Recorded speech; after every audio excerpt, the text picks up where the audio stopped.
Good afternoon and welcome to NASA's Kennedy Space Center here in Florida. I'm Megan Cruz with NASA Communications, and I'll be leading today's pre-launch news conference for SpaceX's 22nd cargo resupply mission for NASA. Dragon will deliver more than 7,300 pounds of research, supplies, and vehicle hardware to the International Space Station, including the first two of 6 new rollout solar arrays that, once delivered to the station, will help give it a power boost. To tell you more about that and why this mission is significant, we have a panel of experts for you. To my left here is Joe Montalbano, manager of NASA's International Space Station program. Next to him, Jennifer Buckley, deputy chief scientist, also of NASA's International Space Station program. Then we have Sarah Walker, director of SpaceX's Dragon Mission Management. And then we have Mark Berger, launch weather officer with Cape Canaveral's Space Force Station's 45th Weather Squadron. We will take your questions after opening remarks, so why don't we get that started with you, Joel? Well, thank you, and welcome again to today's pre-launch press brief. It's already been a busy day on board the International Space Station. Our 2 Russian cosmonauts completed a 7+ hour spacewalk earlier today successfully, and we're excited and congratulate Roscosmos for that. After the launch of this mission, we have a busy June. We have EVAs scheduled on June 16th and June 20th to support the deployment of the 2 new solar arrays. And towards the end of the month, we'll have the Northrop Grumman 15 mission unberth and depart space station. They will have been on board about 125 days. We also have a Progress launch and docking scheduled for late June. Looking forward to this mission, we've done a number of reviews to make sure the team's ready to go. As stated earlier, we're planning to bring up and deliver approximately 4,300 pounds of pressurized cargo to the International Space Station. Pressurized cargo that supports the Science and Utilization Program, the Technology Development Program, as well as the commercial low Earth orbit activities that we do on board the International Space Station. In the trunk, we have 3,000 pounds, our 2 new solar arrays. And as said earlier, we're going to replace 6 of the 8 solar arrays on board the International Space Station, again with the EVAs on June 16th and June 20th. Shane and Thomas will be performing those EVAs, so we're excited to get those out there. These new solar arrays will put us at a power generation equal to when we first flew arrays on board the International Space Station. So we're excited. These new arrays it's a rollout technology, so they come up in rolled up, think of like a Tootsie Roll, and they expand and then deploy. They expand to about 60 feet in length. And again, we're looking forward to have these, and they'll be set up right next to the current arrays. So the current arrays stay on board, and these new arrays will be offset about 10 degrees from the older arrays. Looking forward for this mission specifically, we have a launch time of 1:29 p.m. Eastern Time on Thursday. That sets us up for a docking early Saturday morning, about 5 a.m. Eastern Time. And that'll put us on the Node 2 Zenith port, so the docking port that's on top of Space Station. And then this mission will return in early July with approximately 4,200 pounds of pressurized cargo. Let's see, looking forward in July, another busy month in July. And so in addition to this month, the Russians are launching a new module called the Multipurpose Laboratory Module, or MLM, to the International Space Station. That's scheduled to launch on July 15th with the docking on July 23rd. We'll also have a port relocation where we put the crew members in the Crew 2 Dragon, and we'll move the vehicle from the Node 2 forward port to the Node 2 Zenith port. And what that does is that opens up the forward port for the Boeing unmanned test mission scheduled for July 30th. So we're excited for that mission as well. Fast forward into August, you have a Northrop Grumman 16 mission, another SpaceX mission. So again, we continue to be extremely busy on board the International Space Station. You know, NASA's partnership with the commercial industry is changing the way we look at low Earth orbit. Because of what we've done with industry, we've been able to bring more people to the International Space Station. We've been able to bring more science to the International Space Station. And what we've done is we've been able to develop a low Earth orbit commercialization market. Now, we still have work to go, but it's been tremendous to have SpaceX on board with us, as well as all the industry helping us across the globe to what we can do to develop low Earth orbit commercialization. So with that, in closing, just a huge thanks to everyone who had prepared this mission. Everybody's ready to go. A huge thanks to our SpaceX colleagues and everyone across the globe. Just outstanding. We're going to deliver more science. We're going to deliver more technology development hardware that we'll use for the lunar program. We're going to help, like I said, continue low Earth orbit commercialization. And cool thing, we're bringing 2 new solar arrays to the International Space Station. So with that, back to you, Megan. Joel, thank you so much. All right, Jennifer. Hi, good afternoon. It's my pleasure to share the science flying aboard our SpaceX launch tomorrow. Tomorrow, it was mentioned, we're going to be launching around 7,300 pounds of cargo. 2,000 of that is going to be science in the pressurized capsule. That includes our samples, our experiments, as well as support hardware. When this Dragon returns, it's going to bring home 4,200 pounds of cargo, with the majority of that also being science. It will bring home samples from a wide variety of research, human research, physical sciences, tech demo, education, as well as biology. To date, we have done roughly 3,000 experiments on Space Station and served over 4,000 researchers. We produced over 2,000 publications and served greater than 100 countries globally. This particular flight is going to bring up 37 investigations. And that is going to be part of the complement of the hundreds that we do every year on ISS. Before we get into the specifics for this flight, we have a short video we'd like to show to highlight some of those projects.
So I'd like to share a little more information about some of the experiments that you saw in the video, as well as other investigations flying on SpaceX 22. Joel talked a little bit about iROSA. So iROSA is actually technology that was developed coming out of a tech demo called ROSA in 2017. So this was one of our previous technology demonstrations that we flew on ISS. In the materials science category, we're going to be flying Superglass. That's a NASA and JAXA collaboration. It's going to be in the ELF, or our electrostatic levitation furnace. It's looking at supercooled metal alloys and their formation into glass. So that will help us develop a wide variety of technologies based on this very fundamental research. It's also a $300 billion industry globally. We have quite a few plant experiments flying on this mission. We have 4, actually. We have Apex 07, which is our advanced plant experiment. That one's going to be looking at RNA regulation in the roots and shoots of plants. We have a Plant Habitat 04, which is flying chili peppers for the first time. Chili peppers are one of our more difficult food crops to cultivate. They have a really long germination time. So this is also flying as somewhat of a demonstration to see how long our facilities can support these experiments. It's going to grow for 120 continuous days. We have TikTok, which is targeting improved cotton through on-orbit cultivation. This is one that has Earth benefit as well. This was a sustainability challenge that was issued to take a look at ways to improve cotton growth here on Earth. Cotton is a very water-intensive crop to grow. And so on Space Station, we obviously have very limited amounts of water. So our plant growth strategies are a little bit different up there. So we'll be taking a look at how those roots develop on Space Station, which could have benefits again here on Earth. We're flying Brick 24, so that's going to be an experiment, again, taking a look at how roots develop in space. And in addition to those plant biology experiments, we do have some other biology experiments that were featured in the video. Cell Science 04, which is water bears or tardigrades. Really fascinating organism that we call extremophiles. So they can survive in a variety of conditions, including extreme temperatures, extreme pressure, and we're going to be taking a look at how they adapt to that kind of stress in space flight to see which genes are turned on and off, to see what we can learn about that. We're also flying one of our organ on a chip experiments called tissue chip kidney cells, O2. So this is one of our collaborations between the ISS National Lab as well as the National Institutes of Health. So kidney stones are often formed by microcrystals in the kidney tubules. So this experiment uses cells to simulate a kidney on orbit in these tissue chips. And the microcrystals in space stay distributed within the fluid versus going to the bottom of the solution like you would have here on Earth. So again, the National Institutes of Health is interested in taking a look at this one and using microgravity as a way to simulate how those microcrystals form in cells like they would in the human body. As I mentioned, we have many more experiments that are flying on this mission, and unfortunately we can't talk about them all, but if you would like to learn more about them, you can follow us at ISS Research. Thanks. We could talk about it all, but we'd be here a while. All right, thank you, Jennifer. All right, Sarah, please. Okay, thank you. It's great to be here. Thanks so much for having me. As Joel and Jennifer mentioned, we are less than 24 hours away from our 22nd cargo resupply mission to the International Space Station. I personally can't believe it's been 22 of these cargo missions. I started at SpaceX about 10 years ago, the year before our first Dragon that we sent to berth with the International Space Station. So I feel like I blinked, and here we are talking about the 22nd one. And I love these press conferences, hearing about the critical science and important payloads that are on board.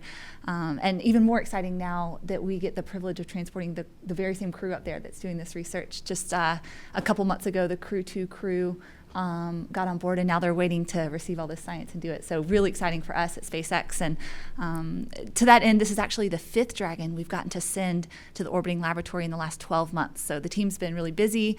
And Joel mentioned all the other teams across the world that are busy doing all kinds of things on the space station. And so no slowdown in sight. So thank you so much, NASA, for your continued trust and partnership with us. We couldn't be more proud of what we've accomplished together. Next slide. So tomorrow's launch opportunity, I think these times are already mentioned. We have an opportunity tomorrow, instantaneous launch window at 1:29 p.m. Eastern Time. If we have to delay for weather or any other reason, we have a backup opportunity at 1:03 p.m. Eastern Time the following day. The countdown and liftoff will look very similar to past missions, especially the most recent cargo mission, CRS-22, that we launched off of Launch Complex 39A at the end of last year. Really, the only notable difference for us is we're actually flying a new booster this mission. So this is the 17th mission that SpaceX has launched just in this front half of 2021 so far this year, and the first one that's on a new booster, introducing a new booster to the fleet. So the first time that we flew a booster for a second mission was March of 2017. And that was huge. That was huge for us. But here we are just a few years later and flying a booster for a second, third, even 10th time. Last month we flew a 10th flight booster. Isn't the exception anymore, it's the baseline. And so we're actually surprised when we get to a mission like today's where we're flying a new booster. I think that's really neat. And I'd be remiss if I didn't mention what an enabler NASA has been in our efforts to pursue reuse. So after that first time that we flew a booster, a reflight booster, so a second flight booster, 9 months later, NASA had certified us to fly multiple missions on boosters for CRS missions, and we flew CRS-14 on a reused booster. So again, thank you so much to NASA for really partnering closely with us and helping us try these exciting new endeavors. I think the next slide I have for you is the timeline. This should look really familiar to everyone. We have a couple minutes of first stage flight, after which the 9 main engines cut off and first and second stages separate. First stage returns to Earth to be refurbished and used again for another mission. And second stage continues on to orbit with Dragon.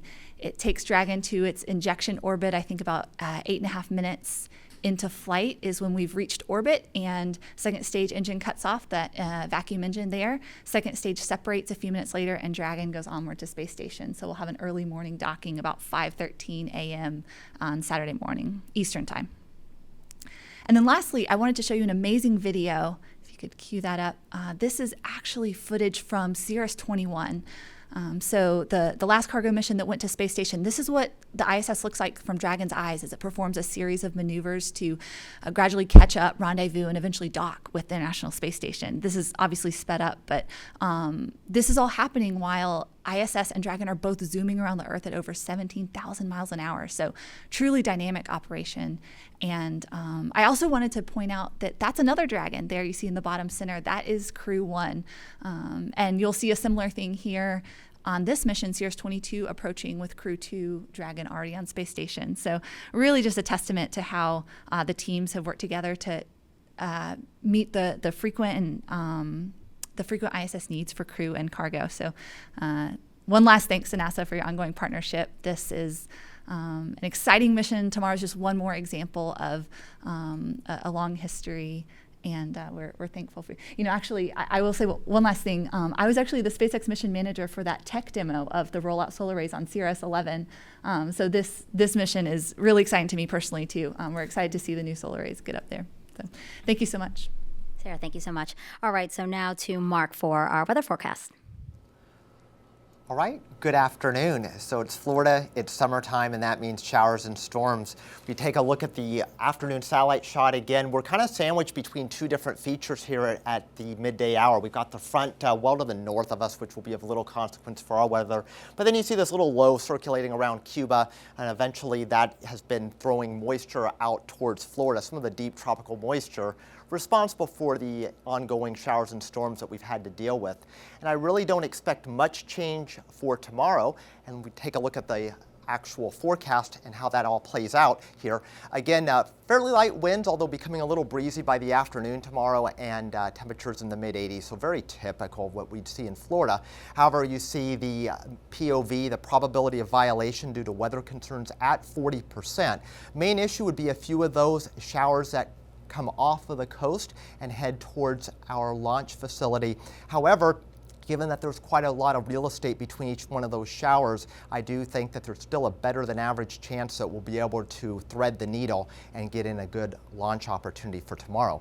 Should we not, if we have to back up to the next day on Friday, again, very similar kind of weather situation expected. Again, very similar winds and temperature, and still the POV is set at 40%. So again, same concerns with a few passing showers, but overall, let's look forward to a good launch. Thank you, Mark. All right, so now we're going to open up our phone line, and we're going to try to get as many people as possible. So please ask one question, and then also tell us which of our guests you'd like to answer that question. And then also please keep your questions related to this mission. Okay, the first question is from Marcia Dunn with the Associated Press.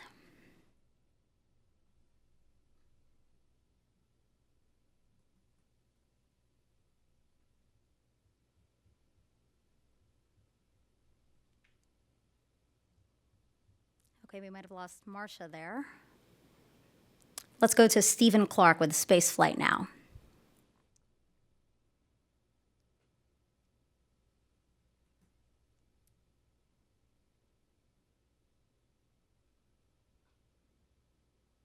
Okay, I'm hearing that we're having some technical difficulties, so just give us a second here while we figure that out.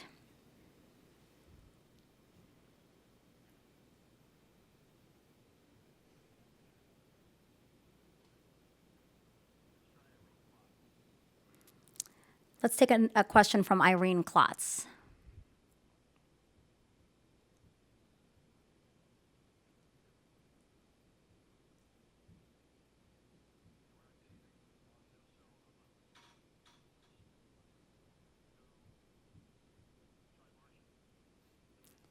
We're going to try to go back to Marcia Dunn with the Associated Press again. Sorry, as we're trying to figure out the audio issues here.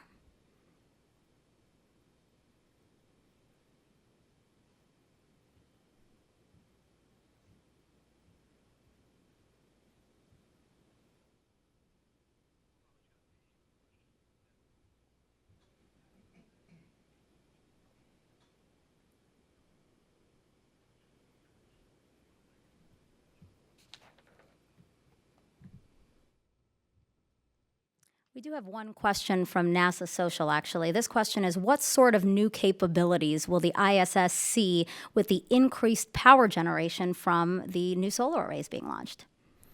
That's a great question. You know, the new solar arrays will allow us to do a number of things. It allows us to, you know, over time, the solar arrays on board have degraded. You know, we celebrated 20 years of continuous human presence last year, and over time, just like any large home, you have to do upgrades and repairs. So the new solar arrays, like I said earlier, bring us back to a power generation that was the same as we had when we launched the older solar arrays. So it allows us to continue the science and research programs we have on board. We're also working with a company called Axiom Space to add a module to the International Space Station. And this allows us an opportunity to have enough power for that additional module. And again, the other international partners. So every international partner is continuing to maximize the use of the International Space Station. And these new arrays just give us that capability such that we can support all those activities. And we now have a second question. This is for Sarah. There was no static fire done before this launch, which is a first for a new booster. Is that something that NASA had to sign off on, or is it up to SpaceX? Yeah, thank you for your question. So you all know that SpaceX was founded on the philosophy to test early and test often and test like you fly. So we do that. And all these engines have been tested at the engine level of full static fire at the engine level. And then we integrate these engines onto the stage, the first stage. And it's static fired again at the integrated stage level to do that system level test. That was done just a month or two at our McGregor test facility. So SpaceX and NASA worked together to determine that an additional static fire at the pad wasn't necessary this mission. But this is something we bypassed static fire at the pad over a dozen times recently, so not a first, perhaps the first CRS mission that we're doing this, but we certainly make sure that we do all the necessary tests to make sure that the vehicle is ready for its journey. And we have another question from Social, actually, a lot of social interest in this launch. What will be the next mission for this new first stage booster? It's actually staying in the family for a little while, so right now it's allocated to the Crew 3 mission, the next Crew mission coming up in the fall. That's exciting. Yeah. All right, another one from Social. This one's for Joel. How much time will Node 2 forward be available for OFT2 and its schedule for OFT2 dependent on all Russian MLM? And so there's really no dependence between the Node 2 forward and MLM.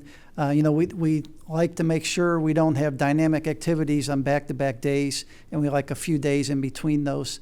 As far as duration, it'll be a short mission on the order of, say, 4 to 8 days. It could be a little longer if we need to set up the right phasing for landing, but it's a short mission. And we now have Stephen Clark from Spaceflight Now. His question that he typed into us is, what is the exact time with seconds for Thursday? What are the launch opportunities beyond Thursday and Friday? You were expecting that question, Sarah. Wrong. Sure. So to the second, it is 1:29 and 15 seconds. That's p.m. Eastern time. And the backup is 1:03 and 33 seconds. there's a second question, I think. Yeah, Oh, launch opportunities. yeah, so we will have the 3rd and the 4th. If we don't launch either of those opportunities, we'll stand down for a day and refresh a large amount of NASA cargo science samples, and then we have another 2 opportunities the following pair. So you stand down the 5th, 6th, and 7th would be the next opportunity. Great. And a follow-up question from Stephen Clark. With this Sirius XM launch this weekend, could you do 2 launches in one day if necessary? Yes, so we've definitely looked at all the various constraints that affect how close in time, even down to hours, that we could launch 2 missions. And I think we've come pretty close on previous missions to this. Right now, if we launch on the 3rd or the 4th, they won't be very close to one another. But certainly, if we go on the 6th, they will be within 24 hours. All right, Sarah, you're up again. Have you had any conversations with the Crew 2 astronauts since they've arrived on station? I hear they're happy and healthy, and you've put them to work. Joel, do you have any thoughts there? We talk to the Crew 2 guys all the time. In fact, the last time I talked to the crew was just a couple of days ago, and they're doing great. They're excited to be on orbit. They're excited with the Crew 2 mission and everything they're doing. So we're looking forward to a long duration mission with these guys together. With 7 crew members on board, the team is really just knocking it out of the park. The utilization and research they're able to do on board, the commercialization efforts, the technology development for our lunar program. It's really a pleasure to watch these guys. They're excited for this mission. And in fact, they were asking when we talked, how's it going? Are you guys ready? And they're excited to see these 2 new solar arrays on board. Okay, I think 3rd time might be a charm. We have Marcia Dunn from the Associated Press on the line again. Marcia.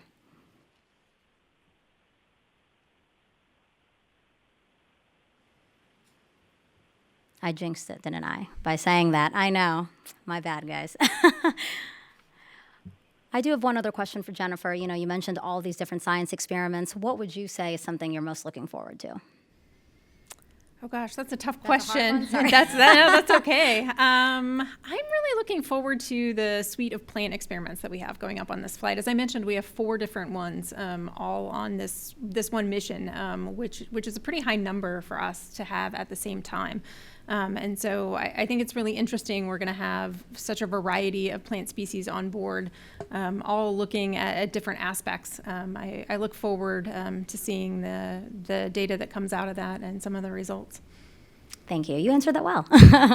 All right. Thank you to our guests for your time. Again, liftoff is scheduled for tomorrow, June 3rd at 1:29 p.m. Eastern Time.